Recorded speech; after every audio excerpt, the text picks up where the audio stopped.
Hello everybody, it's Chibi, and today I'm here to bring you an anime review on episode 14 of Garo.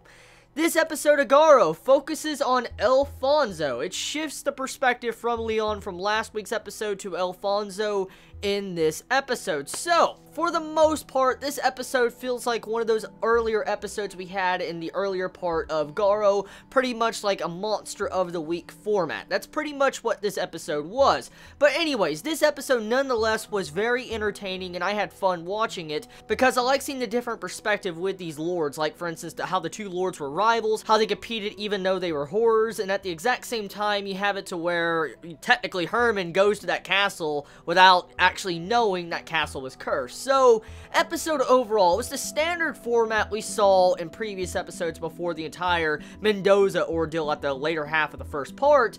Well, with this episode, pretty much you have it to where this boy is part of this other clan or other town, and he wrote a message to the daughter of this supposed thief, and the thief father pretty much got very upset, got pissed off, and wanted to start pretty much a kind of mini war going on between these two towns or two clans, and which in turn led it to where the boy got captured, and the episode progressed to where he was locked away in the dungeon, and as you could tell that he got saved by the girl he was in love with, and they discovered the Makai Night ritual that also had, the actual wife's husband locked away as a horror. So, really cool little twist with that entire bit, because, I expected the actual wife to be the, horror and the demon, but you had it to where the dude, the actual knight, was, the horror. I was like, oh, damn. So, with that entire aspect of the episode, did a little plot twist right there, but the episode, for the most part, it's very average, nothing so spectacular that it was breathtaking and it made me jump out of my seat,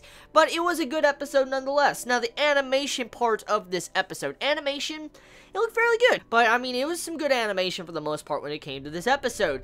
Voice acting wise, I felt like the voice acting was pretty damn good this episode, actually better than normal episodes besides the later half of part 1, so I like the voice acting with this episode. Now, moving on to the actual Leon part, we only have one segment in this episode that focuses on him, and we see how Emma actually meets Leon while he's on the field, he's hanging out with that girl. Pretty much, Emma's going off on a journey, as we know, and she's probably trying to find Mendoza or whoever she was trying to find beforehand, and Leon decides to not go with her, which I was like, oh shit, he's not actually going with her. So, I have a bad feeling. I have a really bad feeling. I had it last week, but I didn't say nothing. I have a bad feeling that that family that Leon is staying with is going to die, or something very bad is going to happen to them, because just that family is just way too awesome. It's way too awesome from last week's episode, and I feel like something very tragic is going to happen to Leon and that family, and they're going to probably get murdered.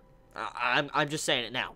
So, episode, it's okay. It's a good episode. Nothing bad. So tell me your thoughts in the comments below. How do you feel about this week's episode of Garo? Did you enjoy it? Did you hate it? What was your favorite moments about it? How'd you feel about the fight? Did you think the fight was good? Let me know. You have a wonderful day or not wherever you live. Please be safe. Chibi out.